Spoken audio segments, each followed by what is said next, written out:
ونستعينه ونستغفره ونؤمن به ونتوكل عليه ونعوذ بالله من شرور أنفسنا ومن سيئات أعمالنا من يهده الله فلا مضل له ومن يضلل فلا هادي له ونشهد أن لا إله إلا الله وحده لا شريك له ونشهد أن سيدنا ومولانا محمدا عبده ورسوله أما بعد فأعوذ بالله من الشيطان الرجيم بسم الله الرحمن الرحيم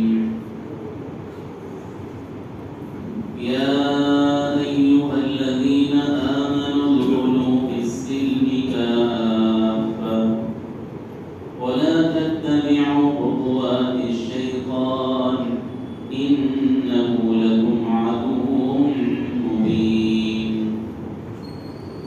وقال رسول الله صلى الله عليه وسلم لا يؤمن أحدكم حتى يكون هواه تبعا لما جئت به أو كما قال عليه الصلاة والسلام.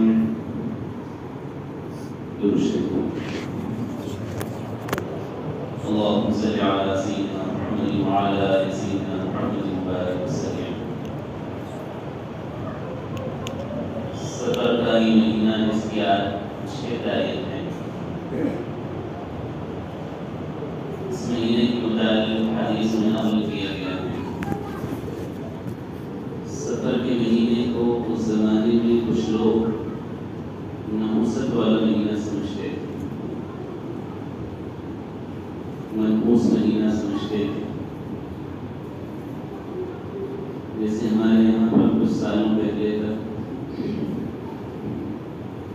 دین کی کمی اور علم کی کمی کی وجہ سے محرم کے مہینے کو غم کا مہینہ سمجھتے تھے.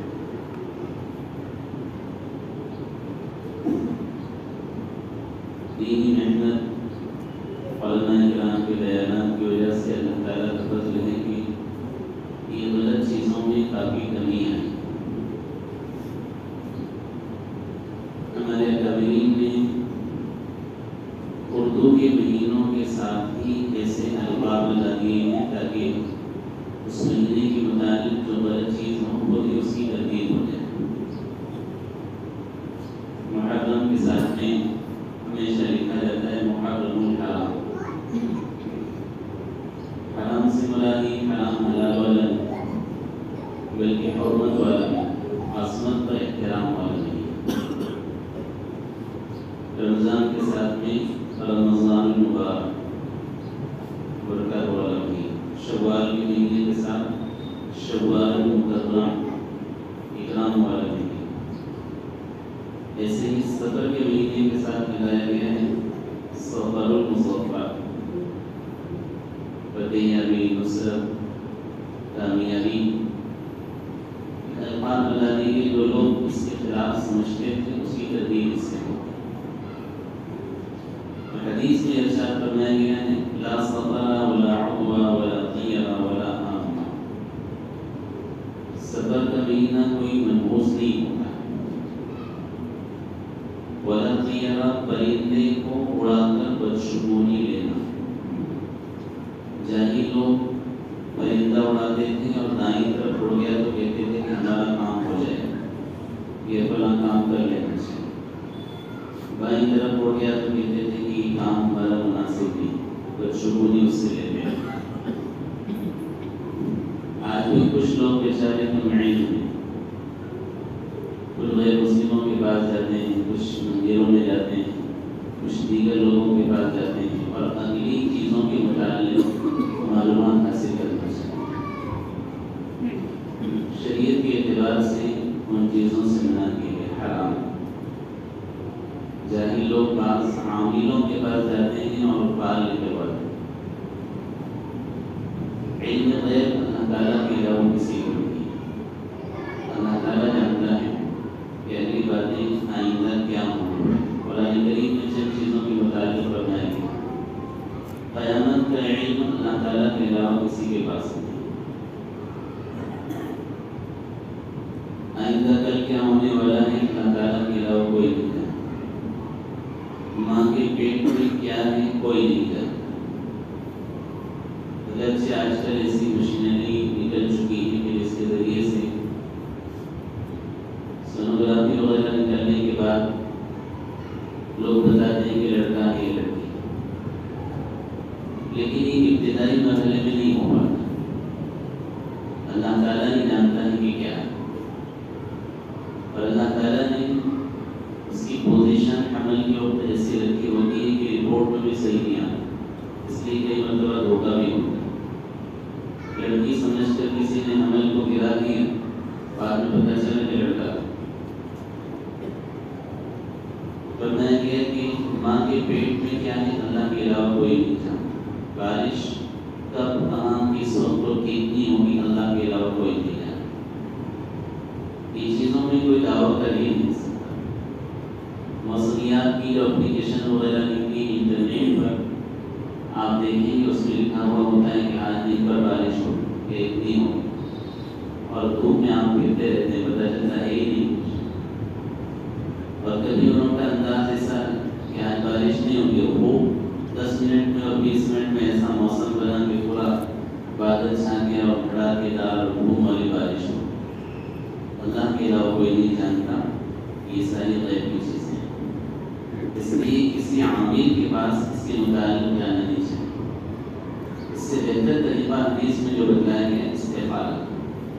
کوئی چیز ہمیں کرنا اس کے متعلق استخارہ کرو.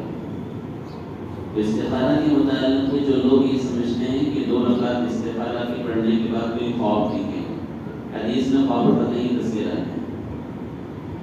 2 رکعت استخارہ کی پڑھنے کے بعد آپ دعا کر لیں جو بھی آپ کو کام کرنا ہے اس کے مطابق. فلاں مقصد سے میں استخارہ کر رہا ہوں، یا اللہ اگر اس کام کے کرنے میں میرے دین اور دنیا کی بھلائی ہے تو آسان کرنا، اور اس کام کے کرنے میں میرے دین اور دنیا کی بھلائی نہ ہو پھر اس میں رکاوٹ پیدا کرنا، اور اس سے بہترین چیز کے لیے میری رہنمائی کرنا. اللہ تعالیٰ کی طرف یہ کام کر کے تم نے اللہ کے حوالے چھوڑ دیا. اب اللہ تعالیٰ کی طرف سے تمہاری مدد ہوگی یا رکاوٹ خود بخود آئے گی. خواب دیکھنا کوئی ضروری نہیں. خواب کا تو معاملہ بہت عجیب ہوتا ہے، اس کی تعبیر بھی آپ نہیں لے سکتے. خواب کی تعبیر اور بعض دفعہ بندے سمجھتے ہیں کہ بڑی اچھی تعبیر ہو. مولانا قاسم نعمتی رحمۃ اللہ علیہ کے پاس کوئی شخص نے آ کر کہا تھا کہ میں نے اپنے آپ کو دیکھا کہ میں امام کے لیے آگے ہوں. تو وہ اپنے آپ کو بہت اونچا سمجھ رہا تھا کہ اونچے مقام پر پہنچے. انہوں نے کہا کہ امام کے آگے جنازہ ہی ہوتا ہے، اس لیے آپ کی موت تو بہت قریب آ گئی. خواب کی تعبیر انہوں نے بتایا. اس لیے خواب دیکھنے کے بعد خود اندازہ مت لگایا کرو کہ ماشاء اللہ ہم بھی بہت پہنچی ہوئی ہستی ہے. کہاں پہنچی ہوئی اللہ کو پتہ ہے. خواب اس کے ساتھ میں کوئی ضروری نہیں ہے کہ دیکھے، کبھی ہو بھی سکتا ہے دیکھ بھی جائے. بعض دفعہ ہوتا ہے کہ آدمی دن بھر کے الجھنوں میں رہتا ہے، رات میں سوتا ہے تو پوری تاریخ ہو جاتی ہے.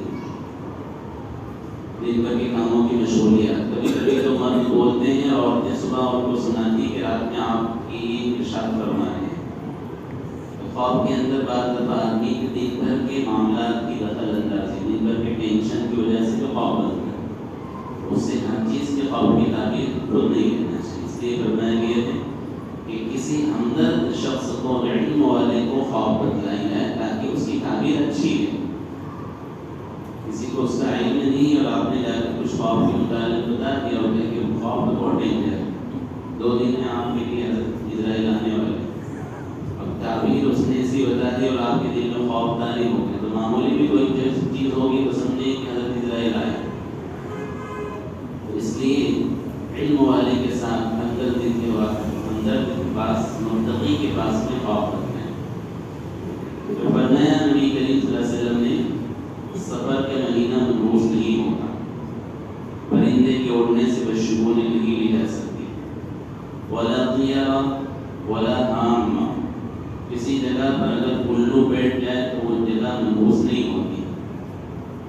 غیر مسلموں کے عقائد میں الو اگر کسی جگہ پر بیٹھ جائے اور چلانا شروع کر دے تو وہ منحوس ہو گیا. تو اس طرح سے ہمارے یہاں پر عقیدہ بھی ہے. بعض لوگ ہمارے یہاں اس کے علاوہ دیگر چیزوں سے سمجھتے ہیں منحوس. کسی لڑکی کو نکاح کر کے لائیں، اس کے بعد گھر میں کچھ نہ کچھ ٹینشن کریں. اس ٹینشن اور پریشانی کی وجہ سے بولتے ہیں کہ یہ لڑکی جب سے ہمارے گھر میں جب سے ٹینشن ہی کر رہا. کسی کے آنے سے اور کسی کے جانے سے ٹینشن نہیں ہوتا. بعض دفعہ کسی مکان کے بدلنے کی وجہ سے لوگ کہتے ہیں کہ جب سے وہ مکان میں آئے جب سے ٹینشن ہی چل رہا. حدیث میں ارشاد فرمایا اگر نحوست ہوتی تو عورت میں مکان میں ہوتی اور گھوڑے میں ہوتی، لیکن ہے نہیں نحوست. اس لیے کسی کے متعلق یہ نہیں سمجھنا چاہیے اور کسی مہینے کے متعلق غلط عقیدہ نہیں رکھنا چاہیے. کیلنڈروں میں غیر مسلموں کے کیلنڈر ہمارے گھر لے کر آتے ہیں اور اس میں ساری چیزیں کہیں ماما سب نہیں کوئی اور کوئی چیز لکھی ہوئی، اس کے اعتبار سے تاریخ پکڑتے ہیں. بیوقوفی کی بات، جاہلیت کی بات. عربی کا لفظ ہے عقرب. ہمارے اردو کے کیلنڈر والے میں بیچارے لکھ دیتے ہیں عقرب. عربی میں بچھو کو کہتے ہیں. وہ جس تاریخ میں عقرب ہوتا ہے اس تاریخ میں کچھ پکڑتے ہی نہیں. نہ منگنی کرنا، نہ شادی کرنا، نہ دیکھنے والے کو آنے دیں. تو دن عقرب ہے. یہ عقرب سے کچھ نہیں ہوتا. بچھو والا ہی کیکڑا ہے. اس دن کوئی منحوس ہے نہیں. ہاں گناہ کی جگہ اور گناہ کی نحوست میں. گناہ کی جگہ، جس جگہ پر گناہ ہو رہے ہیں، جس جگہ پر اللہ تعالیٰ کا عذاب آیا ہوا ہے، ان جگہوں سے بچنا.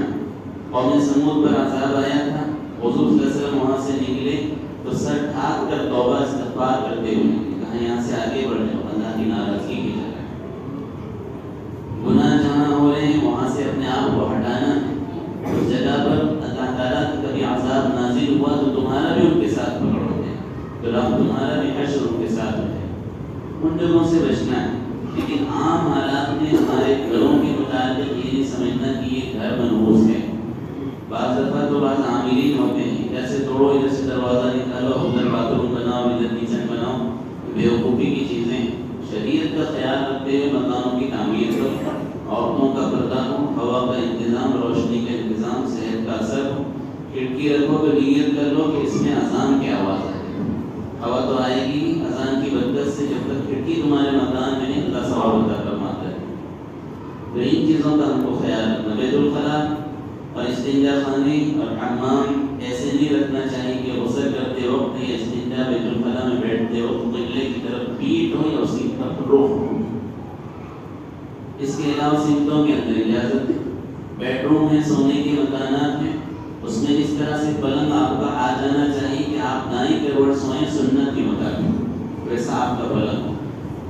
ورنہ انجینئر کے حوالے کر دیتے ہیں، مکان دے کر اس کے اعتبار سے ڈیزائن کرتا ہے اور وہ پورا بنا دیتا ہے، اور پھر ہمیشہ جب تک آپ کا بیڈ روم ایسا بنا ہوا آپ کی سنت چھوٹے گی، آپ سنت کے مطابق سو نہیں پا رہے گھر کے اندر. تو ان چیزوں کا ہمیں خیال رکھنا ہے. سفر کا مہینہ کوئی منحوس مہینہ نہیں ہوتا، نحوست والا مہینہ نہیں ہوتا. اس سے پہلے مہینہ گیا ربیع الاول کا مہینہ، ماشاءاللہ برکت والا مہینہ. اس اعتبار سے کہ نبی کریم صلی اللہ علیہ وسلم دنیا میں تشریف لائے، اسی مہینے میں اللہ تعالیٰ نے اپنے پاس ہم کو بلایا. لیکن اللہ تعالیٰ ہم لوگوں کی حفاظت فرمائے کہ جیسے جو برکت والے اور اچھے مہینے ہوتے ہیں اس میں کام تو ہمارے اس کے خلاف ہوتے ہیں. رمضان کے مہینے میں تو اللہ تعالیٰ کا فضل ہے کہ اچھے اچھے لوگوں کے سر پر ٹوپی آ جاتی ہے، ہاتھ میں مسواک آ جاتی ہے. لیکن رمضان کے مہینے کے بعد میں دیگر جو حرمت والے عظمت والے مہینے ان کا احترام نہیں کرتے. حدیث میں ارشاد فرمایا نبی کریم صلی اللہ علیہ وسلم نے لا یؤمن احدکم حتی یکون ہواہ تبعا لما جئت بہ. تم میں سے کوئی شخص کامل مومن نہیں ہو سکتا جب تک کہ وہ اس دین اور اس شریعت کے تابع اپنے آپ کو نہ کر دے جس کو میں لے کر آیا. ہم لوگ کیا کر رہے ہیں؟ ہم لوگ اس دین اور اس شریعت کو اپنے تابع کر کے کہاں ہم کو ناچنے گانے چلانے کے اندر اور شریعت کے خلاف کام کرنے کو مل جائے، نام مل جائے دین، نام مل جائے نبی کریم صلی اللہ علیہ وسلم کے نسبت کا، تو ہم اپنے آپ کو دین کے تابع کر رہے ہیں، دین کو ہمارے کر رہے ہیں. زبر اسے آدمی نہ کہیے، خواہ ہو کیسا ہی صاحب فہم ہو سکا. بہادر شاہ ظفر نے کہا ظفر اسے آدمی نہ کہیے خواہ ہو کیسا ہی صاحب فہم و ذکا، جسے عیش میں یاد خدا نہ رہا، جسے عیش میں خوف خدا نہ رہا۔ عیش میں بھی اللہ تعالیٰ کو یاد رکھو، عیش میں بھی اللہ تعالیٰ کو یاد رکھو۔ اس لیے جو کہا گیا ادخلوا فی السلم کافہ، دین میں پورے داخل ہو جاؤ۔ ایسا نہیں ہے کہ جو چیزیں ہماری من کے لائق بن جائیں وہ چیزوں پر عمل کرنا، جو چیزیں ہمارے من کو نہیں اور خواہش کے اعتبار سے نہیں وہ چیزیں سائڈ میں ہمارے۔ حدیث میں نقل کیا گیا ہے احد کے متعلق حضور اکرم صلی اللہ علیہ وسلم جب نکلے تو اس موقع پر آپ نے صحابہ رضی اللہ عنہ کا معائنہ کیا نکلنے والی فوج کا، تو اس میں 17 نوجوان ایسے تھے جن کی عمر صرف 14 سال۔ کہاں جا رہے تھے؟ غزوے میں، جہاد میں، جہاں پر جانے کے بعد واپس آنے کا یقین نہیں ہے، جان کر جہاد کرنے اللہ کے راستے میں جا رہے ہیں۔ 17 نوجوان جن کی عمر 14 سال سے کم۔ آج کل تو ہمارے یہاں تو یہ حال ہے کہ تبلیغی احباب اگر ملاقات کرنے کے لیے جائیں تو نوجوان چھپے پھرتے ہیں، وہی گلی میں کوئی جادوگر آ جائے تو پورا مجمع جمع، قوالی ہو تو پورا مجمع جمع، کوئی سیاسی مجلس ہو تو کہاں سے لوگ آ کر جمع ہو جائیں۔ دین کی بات کرنے کے لیے اللہ کے بندے اللہ کے گھر سے آپ کے پاس آ رہے ہیں، احسان ماننا چاہیے۔ ایسے وقت میں آپ کی خدمت میں وہ لوگ آ رہے ہیں اتنی باتیں لے کر اور ہم لوگ ان سے کنارہ کش رکھتے ہیں، دور ہوتے ہیں۔ حدیث میں نقل کیا گیا کہ حضور صلی اللہ علیہ وسلم نے جب ان لوگوں کا معائنہ کیا تو 17 بچے ایسے نکلے تو آپ نے ان کو واپس کرنا شروع کیا، کیونکہ جہاد میں جانے کے لیے 15 سال کی عمر تھی اور اسی سے وظیفہ بھی طے ہوتا تھا۔ 15 سال ہو گئے تو مجاہد کا جو وظیفہ ہوتا تھا وہ ہر بچے کے لیے شروع ہو جاتا تھا، چھوٹے بچوں کا وظیفہ وہ الگ ہوتا ہے۔ اب اس بچوں کے گروپ میں ایک بچے تھے جن کی عمر 14 سال تھی، لیکن جانے کے لیے بہت تڑپ تھی، تو پنجوں کے بل کھڑے ہو گئے۔ رافع بن خدیج رضی اللہ تاکہ حضور صلی اللہ علیہ وسلم کو ذرا اونچی ہائٹ والوں میں نظر آئے، تو نبی کریم صلی اللہ علیہ وسلم نے ان کی طرف دیکھا تو کسی نے تھوڑی سفارش کر کے کہا کہ اللہ کے رسول صلی اللہ علیہ وسلم تیر چلانے میں بڑے ماہر ہیں۔ آپ نے فرمایا کہ چلو ٹھیک ہے آ جاؤ، تو رافع بن خدیج رضی اللہ عنہ کو حضور اکرم صلی اللہ علیہ وسلم نے اجازت دی۔ اب دیکھیے بچوں کا شوق، اس میں ایک تھے سمورہ بن جندب، ان کا دل ٹوٹ گیا، ان کی بھی 14 سال کی عمر اور ان کے برابر ہے، تو اپنے باپ کے پاس گئے اور جانے کے بعد کہنے لگے کہ حضور اکرم صلی اللہ علیہ وسلم نے رافع کو جانے کی اجازت دے دی ہے جبکہ میرے ہی برابر ہے، اور اگر مجھے اس سے کشتی لڑائی جائے تو میں جیت جاؤں گا، اس لیے مجھے بھی جانا ہے، تم جاؤ اور حضور صلی اللہ علیہ وسلم سے جا کر سفارش کرو۔ ماں باپ بھی ایسے تھے بچوں کو آگے بڑھانے میں، یہاں تو تشکیل ہو گئی تو ماں باپ بھی ہم سے کروا دیں، نہیں ابھی بچہ چھوٹا ہے، وہ چھوٹا کیا کیا کام بڑھا رہا ہے تم کو پتہ نہیں، چھوٹے بچے ہیں سگریٹ پی رہے ہیں، چھوٹے بچے ہیں نہ جانے نشے کی کیسی کیسی چیزیں استعمال کر رہے ہیں، ہم ان کو چھوٹا ہی سمجھ رہے ہیں۔ دین کے کام کے لیے نکلنے کے لیے آپ آگے پیچھے ہو، ہمت نہیں ہو رہی۔ اللہ کے بندوں اپنے بچوں کو نیک لوگوں کے حوالے کرو گے تو اس کے اثرات ان کے اندر ہیں۔ سمرہ رضی اللہ عنہ نے اپنے والد سے جب درخواست کی تو وہ گئے حضور صلی اللہ علیہ وسلم کے پاس، کہا کہ اللہ کے نبی صلی اللہ علیہ وسلم آپ نے رافع کو اجازت دے دی، تو سمرہ جو میرا بیٹا ہے کہ اللہ کے بیٹے کہنے لگے کہ وہ بھی جانے کے لیے تمنا کر رہے ہیں، اور وہ کہہ رہے ہیں کہ اگر رافع سے ان کی کشتی لڑائی جائے تو ان کو بچا دیں۔ حضور صلی اللہ علیہ وسلم نے فرمایا ٹھیک ہے لڑاؤ دونوں کی کشتی۔ حضرت رافع بن خدیج رضی اللہ عنہ کی اور سمورہ بن جندب رضی اللہ عنہ کی کشتی لڑائی، کشتی لڑائی یعنی کائے کی واسطے زمین کے بارے میں نہیں، کوئی ہاپنے کے لیے، جہاد میں جانے کے لیے موقع نہیں مل رہا ان کو، اس کے لیے کشتی لڑی، اور ہوا یہ کہ سمورہ رضی اللہ عنہ نے رافع رضی اللہ عنہ کو بچا دیا۔ حضور صلی اللہ علیہ وسلم نے فرمایا کہ تو بھی چل دونوں چلے، رافع رضی اللہ عنہ بھی اور سمرہ بن جندب رضی اللہ عنہ بھی، دونوں کو لے کر 14 سال کی عمر نوجوانوں کو چاہیے کہ یہ ہمارے آئیڈیل ہیں، یہ ہمارے نمونہ ہیں، جن کی زندگیاں ہمارے لیے اللہ کے حبیب صلی اللہ علیہ وسلم نے ان کو ایسا تیار کیا تھا جن کے بارے میں قرآن کریم میں تعریف کی گئی ہے۔ اولئک الذین امتحن اللہ قلوبهم للتقوی، جن لوگوں کا اللہ نے امتحان لیا کہ ان کے دلوں میں تقوی بھرا ہوا ہے۔ احد کے میدان میں تشریف لیں گے تو آپ نے تلوار اٹھائیں، فرمایا کہ اس تلوار کو کون لے گا اس کے حق کے ساتھ، اس تلوار کو اس کے حق کے ساتھ کون لے گا؟ ایک صحابی تشریف لائے، حضور صلی اللہ علیہ وسلم سے کہنے لگے کہ اللہ کے نبی صلی اللہ علیہ وسلم میں تیار ہوں اس کے حق کے ساتھ اس کو لینے کے لیے۔ اس کا حق کیا ہے؟ آپ نے فرمایا اس کا حق یہ ہے کہ کسی مسلمان پر نہ اٹھے۔ تلوار کا حق کسی مسلمان پر یہ تلوار نہ کبھی چلے، کسی عورت پر نہ اٹھے، کسی بچے پر نہ اٹھے۔ حضور صلی اللہ علیہ وسلم نے جب دی تو تلوار لی اور تلوار لے کر میدان میں آئے۔ روایتوں میں نقل کیا گیا ہے کہ وہ صحابی عام لوگوں سے ہٹ کر ذرا سا صحابہ جوش میں باندھتے تھے، سرخ کلر کا، لال کلر کا۔ وہ جہاد کے موقع پر ایسے گھروں میں نہیں، ہمارے یہاں تو دولہے ایسے بڑے بڑے صحابے پہن کر آتے، اس کے بعد نماز نہیں پڑھتا ہے۔ تو صرف نکاح کے لیے صحابہ نہیں ہے، صحابہ باندھنا سنت ہے، سنت کی نیت سے باندھا جائے۔ ایک مرتبہ صحابہ لے کر خریدے نکاح کے موقع پر، بعد میں ہدیہ دینے کے لیے کسی عالم کے پاس جاتے ہیں کہ ایک مرتبہ لیا تھا میں نے صحابہ۔ اس سنت کی ادائیگی کرنے میں حرج کیا ہے؟ فخر کی چیز ہے، طاقت کے اظہار کی چیز ہے۔ نبی کریم صلی اللہ علیہ وسلم کے فتح کے موقع پر سفید کلر کے، شکست کے موقع پر کوئی اور موقع پر، امن کے موقع پر الگ کلر کی، 3 کلر کی روایت نقل کی گئی، ایک مٹی کلر کا، ایک سفید اور ایک سیاہ۔ کوئی کالے پیلے کون سے یہ لوگ الگ الگ باندھ کر پھرتے ہیں، یہ کوئی صحابوں کا صحیح کلر نہیں۔ اور مسلمانوں کی اپنے آپ کو الگ پہچان بنانے کے لیے بعض لوگ بھگوا کلر کا باندھ لیتے ہیں، بہت بیوقوفی ہے، صحابے کا بھی مذاق نہیں، غیر مسلموں کی مشابہت۔ شادی بیاہ میں گلابی کلر کا صحابہ نوجوان پہن کر آتے ہیں، کرائے سے لے کر آتے ہیں، صحابہ باندھ کر سنت ادا کر رہی ہیں، غیر مسلموں کا طریقہ مسجد تک آ رہا ہے۔ بارات پوری کی پوری بارات نوجوانوں کی جگہ پر میں نکاح پڑھانے کے لیے آیا تو دیکھ کر حیران پتہ نہیں چل رہا تھا کہ ان کی مذکر ہے یا مؤنث ہے، محترم ہے کہ محترمہ ہے۔ سب گلابی صحابے پورے کے پورے محل میں 30-40 نوجوان، ادھر کچھ بڑے حضرات بیٹھے، ادھر بڑے حضرات بیٹھے، بیچ میں ہی حضرات بیٹھے۔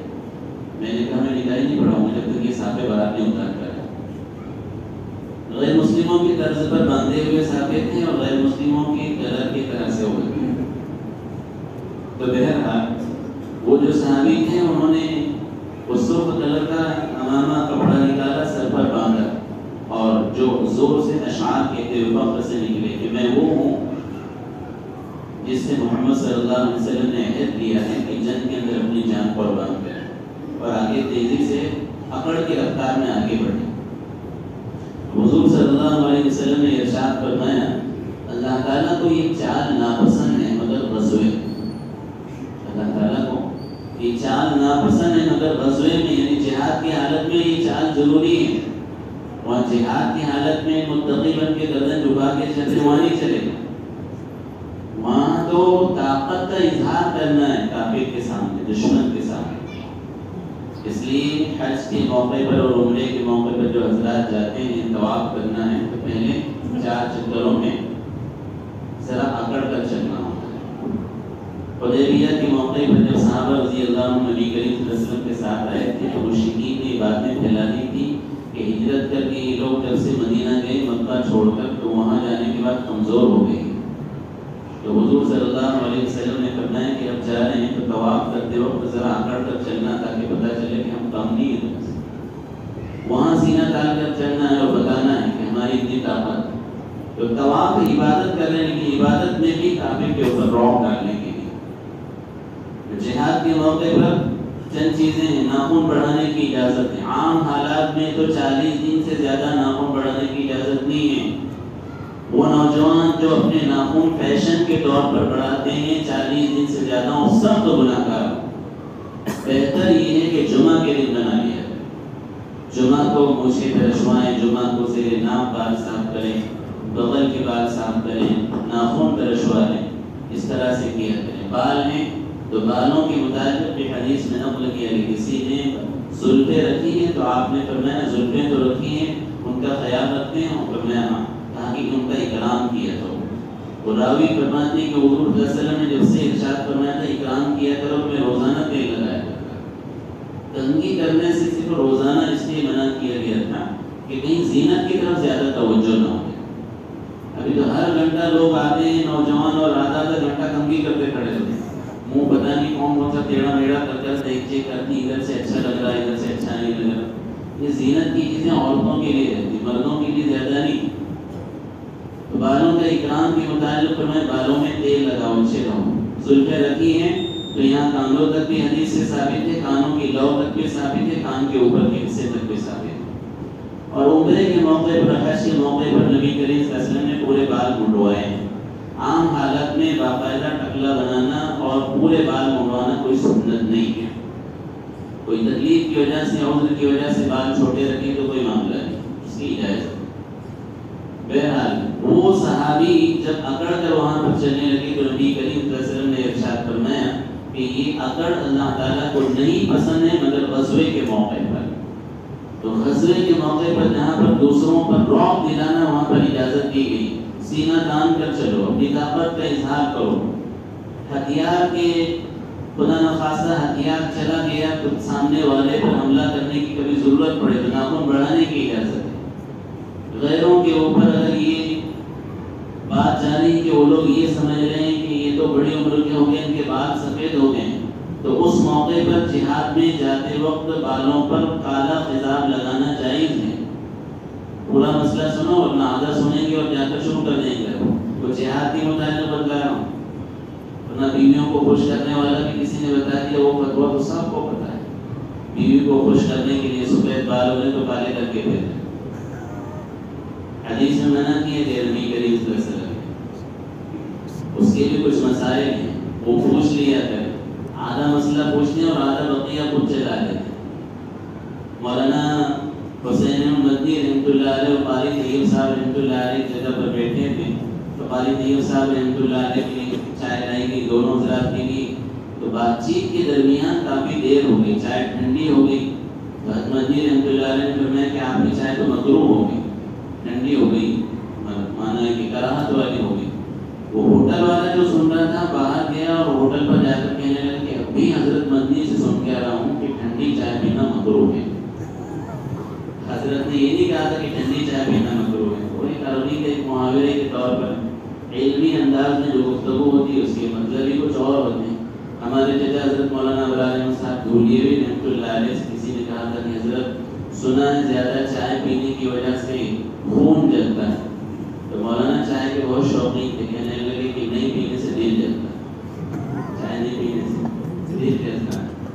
ڈابیل میں تشریف لے گئے تو اس وقت وہاں پر ٹہل رہے تھے، مفتی احمد خان پوری وہاں پر تھے، ان کے پاس کوئی شخص دعا کے لیے آیا، کہا کہ میرے بچے کے لیے دعا کر دی، تو انہوں نے کہا کہ مولانا ابراہیم صاحب دھولیا ہمارے چچا تھے، آج بھی جو جماعتیں بیرون میں جاتی ہیں دھولیا کا تذکرہ ہو جائے تو خوش ہو جاتے ہیں کہ مولانا ابراہیم کے گاؤں کی جماعت ہے، دھولیا والوں کا اکرام ہو۔ مولانا ابراہیم صاحب کے پاس انہوں نے کہا کہ آپ مولانا ابراہیم صاحب سے اپنے بچے کے لیے دعا کروا لیجیے۔ وہ حضرت اپنے بچے کو لے کر مولانا ابراہیم صاحب کے پاس آئے تو مولانا نے پوچھا کہ بچہ کون ہے؟ وہ آدمی کہنے لگا کہ میرا بھتیجا ہے۔ تو مولانا ابراہیم صاحب کہنے لگے بھتیجا کسے کہتے ہیں جانتے ہو؟ کہا نہیں، کہا اپنے بھائی کی محنت کا نتیجہ، اپنے بھائی کی محنت کا نتیجہ یعنی بھتیجا۔ تو وہ علمی انداز میں گفتگو ہوتی ہے۔ تو بہرحال مسئلے مسائل میں بھی آدھا مسئلہ سن کر آدھا اپنی طرف سے نہیں بڑھانا، اس میں اس کا خیال رکھنا چاہیے۔ تو میں یہ کہہ رہا تھا کہ 40 دن سے زیادہ ناخن وغیرہ زیادہ اگر کسی نے بڑا رکھا تو سخت گناہگار ہوگا۔ مونچھیں حدیث میں نقل کی گئی ہیں کہ مونچھیں چھوٹی کرو، چھوٹی کرنے میں مبالغہ کرو، بہت زیادہ چھوٹی کرو، مبالغہ کرو۔ 40 دن سے زیادہ اگر ہو جائے تو گناہگار ہو۔ بہت سارے لوگوں کا یہ حال ہے، داڑھی رکھنے اور قبر وغیرہ کسی کو دیکھ دیا، اس کی نقل میں داڑھی تو بڑھا لی ماشاءاللہ، لیکن مونچھیں بھی بڑھا، داڑھی سنت ہے نبی کریم صلی اللہ علیہ وسلم کی، یہ مشت رکھنا چاہیے اسے دیکھ کر، اس سے زیادہ بڑھ جائے تو اس کو چھوٹی کرنے کی اجازت ہے۔ عبداللہ بن عمر رضی اللہ عنہ سے حدیث میں نقل کیا گیا کہ صحابہ رضی اللہ عنہ بھی اسی طرح سے کیا کرتے تھے، داڑھی دیکھتے تھے اور دیکھنے کے بعد میں ایک مشت سے زیادہ ہوتی اس کو ترشوا دیا کرتے تھے۔ لیکن مونچھوں کے متعلق تو بہت زیادہ مبالغہ، چھوٹی کرنا ہے، وہ بھی صرف غزوات میں اجازت ہے کہ اگر ان پر کافرین پر رعب طاری کرنے کے لیے بڑی کی تو اس کی اجازت ہے۔ یہاں کافروں پہ تو کوئی رعب نہیں طاری کرتے ہیں، یہ اپنے اپنے اندر آپس میں خوب رعب طاری کرنا چاہتے، تو یہ غلط ہے، کوئی سنت کے مطابق آپ کا عمل نہیں۔ میں یہ کہہ رہا تھا کہ حدیث میں جو ارشاد فرمایا گیا کہ اپنے آپ کو شریعت کے تابع کرو، شریعت کو اپنے تابع مت کرو۔ ربیع الاول کے مہینے میں کیا ہوا؟ کتنے نوجوانوں کے متعلق پتہ چلا کہ حضور صلی اللہ علیہ وسلم کی محبت میں ایسے ایسے کام کیے ہیں کہ افسوس ہوتا تھا کہ مسلمان ہی غیر مسلم۔ جلوس نکالنے کے وقت تو یہ نعرہ لگا رہے ہیں کہ ہم نبی کا دامن نہیں چھوڑیں گے، واپس آنے کے بعد مغرب کی نماز کا ٹھکانا ہے۔ چوک چوراہوں پر کھڑے ہو کر ڈیجوں کے ساتھ ناچ رہے ہیں، جس کو توڑنے کے لیے حضور صلی اللہ علیہ وسلم نے ارشاد فرمایا کہ مجھے اللہ تعالیٰ نے بھیجا ہے ناچ گانے کی چیزوں کو توڑنے کے لیے، اور تم نبی کی محبت پر ان چیزوں کے ذریعے سے ناچ رہے ہو۔ نعتوں کا مذاق بنا کر رکھا، نعتیں ایسی ہوتی ہیں، نعت حضور صلی اللہ علیہ وسلم کی تعلیمات، آپ صلی اللہ علیہ وسلم کے اخلاق، آپ کے کردار کو بیان کرنا ایک حدیث کی طرح سے ہوتی ہے۔ نعتوں کے اندر چیزیں بھی اپنی طرف سے نہیں کی جاتی ہیں، اس لیے اس میں بھی بہت محتاط رہنا ہوتا ہے۔ حدیث میں نقل کیا گیا ہے کہ وہ صحابہ رضی اللہ عنہم جو نعتیہ اشعار نبی کریم صلی اللہ علیہ وسلم کی محبت میں اور کافرین جو آپ کی مخالفت میں کچھ باتیں کہتے تھے، تو حضور صلی اللہ علیہ وسلم نے حضرت حسان کو، کعب رضی اللہ عنہ کو، عبداللہ بن رواحہ رضی اللہ عنہ کو کہا کہو ان کے مخالفت میں اشعار۔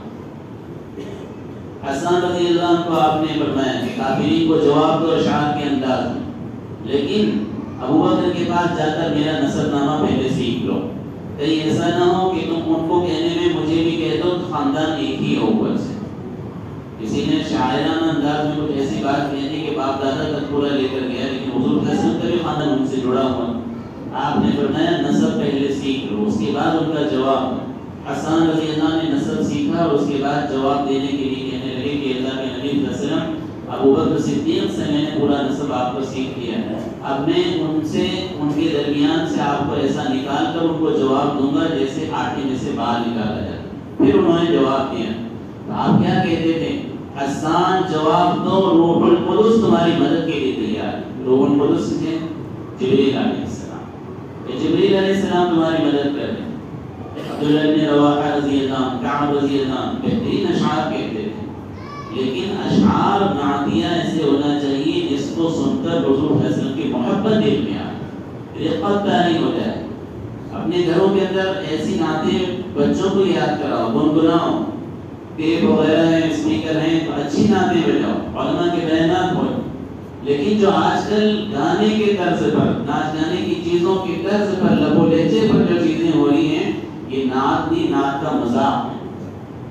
قرآن کریم کے متعلق حدیث میں نقل کیا گیا کہ عرب کے لہجے پر پڑھا کرو، عربی میں نازل ہوا ہے، عرب اس کے لہجے کو جانتے ہیں، عرب کے لہجے پر قرآن پڑھا کرو۔ بعد میں کچھ قومیں آئیں گی جن کا یہ حال ہوگا کہ وہ ناچ گانوں کے طرز اور تکلم کے اعتبار سے قرآن پڑھیں گے، لیکن خیال رکھنا قرآن ان کی حلق سے نیچے بھی نہیں جائے گا۔ ان کا سننے والا جو قرآن ہوگا، سننے والے بھی فتنوں کے اندر پڑھیں گے۔ ہم لوگ نعتوں کو بھی مذاق بنا کر بیٹھے ہیں۔ حضور صلی اللہ علیہ وسلم کی محبت کے اچھے اشعار پڑھیں، کوئی معاملہ نہیں، بلکہ پڑھنا چاہیے، سننا چاہیے، جس سے حضور صلی اللہ علیہ وسلم کی محبت ہمارے دلوں کے اندر آ جائے۔ لیکن اللہ کے لیے شریعت کو، نبی کریم صلی اللہ علیہ وسلم کی محبت کو اپنی خواہشت کے تابع مت کرو۔ آنکھیں کھولو، حالات کو سمجھو، ہر سمت سے ہم کو گھیر لیا گیا ہے، اندرونی فتنوں سے اور خدشات سے ہم لوگ پریشان ہیں، نئے نئے فتنے آ رہے ہیں، کوئی ٹی وی پر کھڑا ہو جاتا ہے، کوئی یوٹیوب پر کھڑا ہو جاتا ہے، کوئی کہیں پر کھڑا ہو جاتا ہے، اسلام کے مخالف، شریعت کے مخالف، کسی اور چیزیں کے متعلق مسلمانوں کو توڑنے کے لیے اور اختلاف کے لیے کیسے کیسے معاملات ہوئے۔ اندرونی ہی حالات، باہر سے ہی حالات، مسجدیں توڑنے کے لیے پلان چل رہے ہیں، وقت کی املاک ہڑپنے کے لیے مستقل ہمارے خلاف سازشیں چل رہی ہیں، مسلمان بچیوں کو مرتد کرنے کے لیے دن رات ان کی محنتیں چل رہی ہیں، نہ جانے کیسی کیسی حرکتوں میں وہ لگیں، اور ہم لوگ غفلت کی نیند میں پڑے ہوئے۔ اللہ کے بندوں، اللہ نے آپ کو صلاحیت دی، صلاحیت کے استعمال کر کے دین کے دفاع کے لیے کھڑے ہو، حضور صلی اللہ علیہ وسلم کی محبت اور عشق کے اندر آگے آؤ، وہ کام کرو جو لوگوں کو نفع پہنچا سکے۔ خیر الناس من ينفع الناس، بہترین لوگ وہ ہیں جو لوگوں کو نفع پہنچانے والے۔ ہم تو حضور کی محبت کے نام پر بھی لوگوں کو تکلیف میں پہنچا رہے ہیں، یہ دین کا مذاق۔ لا يؤمن احدكم حتى يكون هواه تبعا لما جئت به، تم میں سے کوئی شخص کامل مومن نہیں ہو سکتا جب تک کہ اپنے خواہشات کو اس دین کے تابع نہ کر دے جو حضور صلی اللہ علیہ وسلم نے کہا۔ کوئی کام کرتے ہو تو پوچھو کہ حضور صلی اللہ علیہ وسلم نے کیا فرمایا اس کے متعلق، حدیثوں میں اس کے متعلق کیا معاملہ ہے، فلاں کام کرنا ہے، نبی کریم صلی اللہ علیہ وسلم نے کیا ارشاد فرمایا، شریعت کا کیا حکم ہے۔ آپ اس کام کو کریں گے، ظاہری طور سے نظر بھی نہ آئے، لیکن شریعت کی رہنمائی ہوگی تو آپ کا وہ کام بھی عبادت ہو جائے گا۔ اس لیے آپ حضرات سے، خصوصاً نوجوانوں سے درخواست ہے، ابھی پھر تھوڑے دن کے بعد سیاست کا معاملہ آ جائے اور دوسروں کی سیاست چمکانے کے لیے اور نہ جانے کیسے کیسے ہم اپنے دین کو برباد کریں گے، اس کی غیبت، اس کی چغلخوری، اس پر الزام، اس پر بہتان اور دوسروں کی پارٹیوں کے متعلق ہم اپنے گھروں میں توڑ پیدا کریں، اپنی گلیوں میں ہمارے گروپ بندی بن جائیں گے، نوجوان ایک دوسرے کے مقابلے کے اندر کھڑے ہو جائیں گے، اچھے اچھے لوگ اسٹیجوں پر کھڑے ہو کر غیبت اور چغلخوری کے اندر مبتلا ہو جائیں گے، کیا ہوگا؟ مسلم معاشرہ بالکل بہتر بہتر ہو جائے۔ اپنی چیزوں کی طرف خیال رکھو، اپنی ذمہ داری سمجھو۔ حالات دن رات ہمیں جھنجھوڑ کر کہہ رہے ہو، ان حالات میں بھی ہم جاگنے کے لیے تیار نہیں ہیں، پھر کون سا روکتا ہے؟ اللہ تعالیٰ سے دعا ہے، اللہ تعالیٰ ان باتوں پر ہم سب کو عمل کرنے کی توفیق عطا فرمائے اور ہم سب کو پورا حضور اکرم صلی اللہ علیہ وسلم کی شریعت اور دین کے تابع بنائے۔ وآخر دعوانا الحمدللہ رب العالمین۔